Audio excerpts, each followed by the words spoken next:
নমস্কার বন্ধুরা, সবাইকে স্বাগত জানাই ইউসি রিজনিং ইউটিউব চ্যানেলে। বন্ধুরা, আজকের ভিডিওতে রিজনিংয়ের 10টি গুরুত্বপূর্ণ প্রশ্ন উত্তর নিয়ে আলোচনা করব, যে প্রশ্নগুলি সমস্ত কম্পিটিটিভ এক্সামের ক্ষেত্রে খুবই গুরুত্বপূর্ণ। সুতরাং ভিডিওটি সবাই শেষ পর্যন্ত দেখবে। আজকের প্রথম প্রশ্ন এখানে কি বলেছে, প্রদত্ত পত্রকটি ভাঁজ করে ঘনক তৈরি করলে পি এর বিপরীত দিকের অক্ষরটি কী হবে। তাহলে এই ধরনের যখন একটি খোলা ঘনক দিবে, আমরা কিভাবে বিপরীত বার করব। এখানে দেখব যে এই ধারে কটি আছে, 3টি বক্স আছে, আর এখান থেকে নিচের দিকে আরও 3টি বক্স আছে। আমরা এখানে দেখব যে এই একটি ঘর ছেড়ে ছেড়ে যে বক্সগুলি আসছে ওরা একে অপরের বিপরীত হবে। তাহলে এখানে প্রথমে কে আছে, এল এর বিপরীতে কে আসবে, এক ঘর ছেড়ে কে আছে, এখানে কে আছে, তাহলে এল এর বিপরীতে কে আসবে। তারপরে ওখানে এই বক্সটি দেখব, এখানে ওর লিব, ওর পর এক ঘর পরে কে আছে, এক ঘর পর এম আছে, তাহলে ও এর বিপরীতে এম আসবে। আর কোন দুটি ঘর এখন বাকি আছে, এই এন এবং পি এর ঘর, তাহলে এরাও একে অপরের বিপরীত হবে। এনের বিপরীতে তাহলে কে আসবে, পি আসবে। তাহলে আমাদের কী বার করতে বলেছে, পি এর বিপরীত দিকের অক্ষর কি হবে। তাহলে পি এর বিপরীত দিকের অক্ষর কি হবে, এখানে কি আছে, পি এর বিপরীতে এন আছে। তাহলে আমাদের সঠিক উত্তর হবে অপশান ডি, এন। পরের প্রশ্ন এখানে কি বলেছে, নিম্নলিখিত সেটের সংখ্যাগুলির মতো যে সেটটিতে সংখ্যাগুলির সম্পর্কিত তা নির্বাচন করুন। এখানে দুটি সংখ্যার সেট দিয়েছে, প্রথমে আছে 4, 8, 32, এখানে আছে 7, 14, 56। আমাদের বের করতে হবে দুটি সেটের মধ্যে একই রকম কী সম্পর্ক আছে। তাহলে যদি প্রথম সেটটিতে দেখি, এখানে কি আছে, 4 থেকে 8 কীভাবে হয়েছে, 4-এর সঙ্গে যদি 2 গুণ করি 8 পাবো, এবং 8 থেকে 32 কীভাবে পাবো, এই 8-এর সঙ্গে যদি 4 গুণ করি 32 পাবো। তাহলে একইভাবে দেখব পরেরটির ক্ষেত্রে কি হচ্ছে, এখানে প্রথমে 7 আছে, তাহলে 7-এর সঙ্গে এখানে কি গুণ করেছিলাম, 2, এখানেও 2 গুণ করব, 7 দুগুণে 14 হবে। এবং পরের সংখ্যাটির সঙ্গে আমরা কত গুণ করেছিলাম, 4, এখানেও 14-এর সঙ্গে 4 গুণ করব, 4, 14, 56। তাহলে এখানে কি দেখতে পেলাম, প্রথমে 2 গুণ হচ্ছে, তারপরে 4 গুণ হচ্ছে। তাহলে একই লজিক আমরা এই 4টি বিকল্পের মধ্যে দেখব কোনটিতে আসছে এটি। তাহলে প্রথমেরটায় কি আছে, 11, 22, 88। তাহলে 11 থেকে 22 কীভাবে হবে, 11-এর সঙ্গে 2 গুণ করলে 22 পাবো। 22-এর সঙ্গে এখানে আগে এখানে কি গুণ করেছিলাম, পরের সংখ্যাটিতে 4, তাহলে এখানেও 22-এর সঙ্গে 4 গুণ করব, 88 আসছে, এখানে 88 দেওয়া আছে। তাহলে আমাদের সঠিক উত্তর হবে অপশান এ। বাকি ক্ষেত্রে যদি দেখি, এখানে কি আসছে, 11 সঙ্গে 2 গুণ করলে 22 হয়, এখানে 33 আছে, এটি ভুল। 11-এর সঙ্গে 2 গুণ করলে 22 হয়, এটিও ভুল। 11-এর সঙ্গে 2 গুণ করলে 22 হয়, আর 22-এর সঙ্গে এখানে কত গুণ করতে হবে, 4।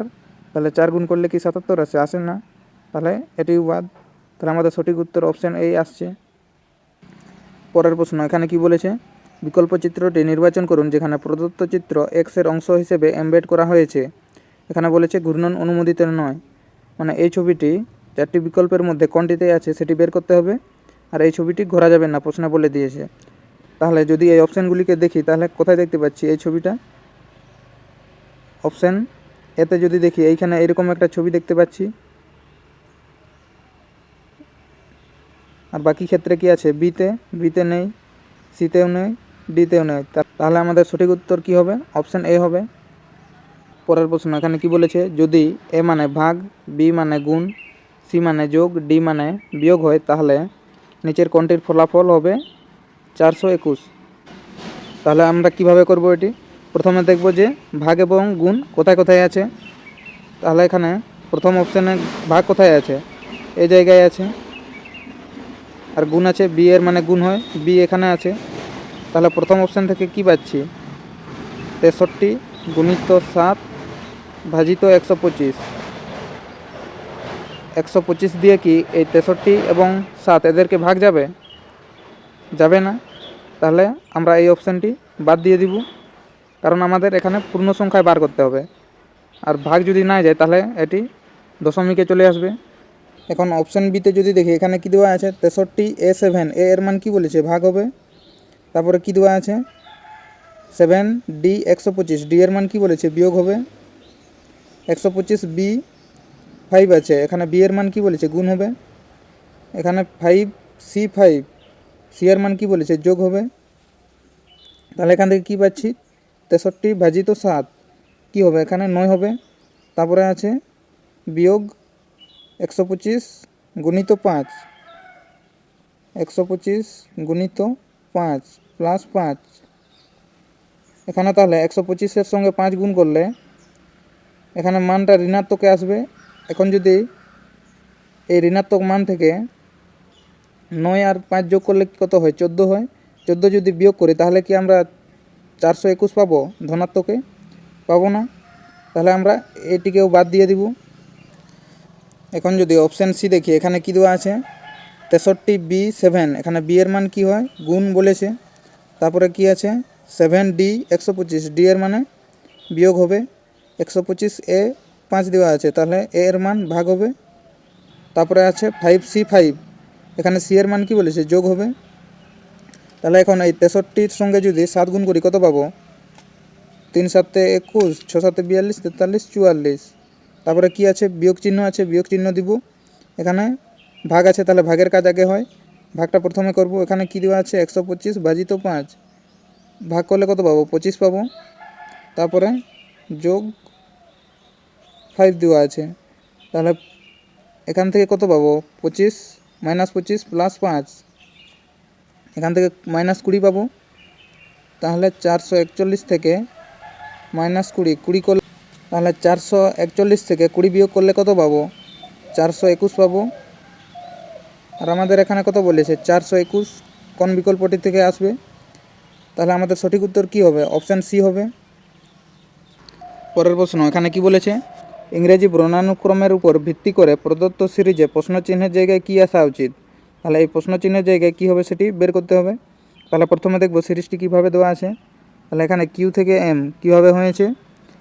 যদি কিউ থেকে -4 করি তাহলে এম পাবো, এম থেকে আই, এম থেকে যদি -4 করি তাহলে আই পাবো। তারপরে আই থেকে ই, আয়ের থেকে -4 করলে ই পাবো। তাহলে ই থেকে -4 করলে কি পাবো? এ পাবো। তাহলে এখন দেখব অপশানে কোথায় কোথায় প্রথমে এ আছে।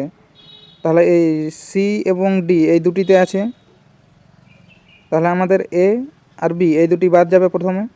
তাহলে এখন দেখব আর থেকে এক্স এটিতে কিভাবে এসেছে। আর এর সঙ্গে যদি +6 করি এক্স পাবো। এক্স থেকে ডি কীভাবে এসেছে? এক্সের সঙ্গে +6 করলে ডি পাবো।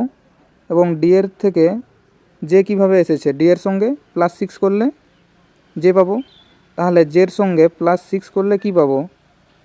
J, K L M N O P, P পাবো। তাহলে পি কোন কোন অপশানে আছে? পি অপশান সিতে আছে, অপশান ডিতে কি আছে? নেই। তাহলে এটিও বাদ যাবে। তাহলে আমাদের সঠিক উত্তর কি হবে? অপশান সি হবে। পরের প্রশ্ন, এখানে কি বলেছে? একটি নির্দিষ্ট কোড ল্যাঙ্গুয়েজে এই সেন্টেন্সটি লেখা হয় এই হিসেবে এবং এই সেন্টেন্সটিকে লেখা হয় এটার হিসেবে। তাহলে এখানে বলেছে প্রদত্ত ভাষায় এই ওয়েল কিভাবে লেখা হয়। তাহলে এই ধরনের প্রশ্নের ক্ষেত্রে কি করতে হয়? প্রথমে দেখতে হবে যে দুটি সেন্টেন্স এবং দুটি কোড যে দিয়েছে ওদের মধ্যে কমন কি কি আছে। তাহলে যদি সেন্টেন্সটির ক্ষেত্রে দেখি এখানে কি কমন আছে? এই প্রথম সেন্টেন্সে আছে ওয়েল, দুটি ক্ষেত্রে কমন আছে এখানে, আর এখানে ওয়েল আছে দ্বিতীয় সেন্টেন্সে। তাহলে এখন দেখব কোডের ক্ষেত্রে কি কমন আছে। প্রথম কোড এবং এই দ্বিতীয় কোড, এখানে প্রথমেরটা এই আরবি আছে আর এখানেও এই আরবি আছে। তাহলে এখান থেকে কি বুঝতে পারছি যে ওয়েল দুটি ক্ষেত্রে সেন্টেন্সে কমন আছে আর কোডে দুটি ক্ষেত্রে কি কমন আছে? আরবি কমন আছে। তাহলে ওয়েলের কোড হবে আরবি। আরবি কোন অপশানে আছে? অপশান ডিতে। অপশান ডি আমাদের সঠিক উত্তর হবে। পরের প্রশ্ন, এখানে কি বলেছে? নিচের কোন সংখ্যাটি প্রদত্ত সিরিজের প্রশ্নচিহ্ন প্রতিস্থাপন করবে? মানে এই যে সিরিজ দিয়েছে এখানে এই প্রশ্নচিহ্নের জায়গায় নিচের কোন বিকল্পটি হবে সেটি বের করতে হবে। তাহলে সিরিজটি কীভাবে দেওয়া আছে? এখানে যদি দেখি প্রত্যেকটির উপরে যদি দেখি এখানে 5 থেকে 4, এখানে কিভাবে এসেছে? +9 করে। 14 থেকে 23, এখানেও +9 হয়েছে। 23 থেকে 32, এখানেও +9 হয়েছে। এবং 32 থেকে 41, এখানেও +9 হয়েছে। মানে আগের সংখ্যাটিতে যাওয়ার জন্য আমাদের কি করতে হবে? এখানেও +9 করতে হবে। তাহলে 41-এর সঙ্গে +9 করলে কত পাবো? 50 পাবো এবং নিচে 9 আসবে। তাহলে 50/9 কোন অপশানে আছে? অপশান ডিতে। অপশান ডি সঠিক উত্তর হবে। পরের প্রশ্ন এখানে কি বলেছে, প্রদত্ত চিত্রের সঠিক আয়না প্রতিবিম্বটি নির্বাচন করুন যখন আয়নাটি এবিতে স্থাপন করা হয়, যেমন নিচে দেখানো হয়েছে। তাহলে এই বরাবর একটি আয়না আছে এবি, আমাদের আয়না প্রতিবিম্ব বের করতে হবে। তাহলে আয়না প্রতিবিম্বের ক্ষেত্রে কি জানি, যেটি আয়নার সামনের দিকে থাকে সেটি প্রতিবিম্ব সামনের দিকে থাকবে, এবং আয়না প্রতিবিম্বের ক্ষেত্রে উপর নিচের কোনো পরিবর্তন হয় না। তাহলে এখানে যদি এরকম একটি বক্স বানায়, তাহলে এই বক্সটিতে কি আসবে, এখানে ত্রিভুজ আসবে, আর ত্রিভুজের উপর নিচের কোনো পরিবর্তন হবে না। তাহলে এইরকম ত্রিভুজ কোন কোন অপশানে আছে? অপশান এতে ত্রিভুজ আছে, কিন্তু এটি ঘুরে গেছে নিচের দিকে, এরকম হয়েছে, তাহলে এটি বাদ যাবে। অপশান বিতে ত্রিভুজ নেই, প্রথম বক্সে বৃত্ত আছে, তাহলে এটি বাদ যাবে। অপশান সি এখানে ত্রিভুজ আছে, আর অপশান ডিতে এই ঘরে ত্রিভুজ নেই, মানে এটিও বাদ যাবে। তাহলে আমাদের সঠিক উত্তর কী হবে? অপশান সি, এখানে ত্রিভুজটি একই রকম আছে। তাহলে সঠিক উত্তর কী হবে? Option C. পরের প্রশ্ন এখানে কি বলেছে, প্রদত্ত চিত্রে ত্রিভুজের সংখ্যা নির্ণয় করো। তাহলে ত্রিভুজটি কীভাবে দেওয়া আছে? এইভাবে দেওয়া আছে, তারপর এটিকে এইভাবে ভাগ করা আছে।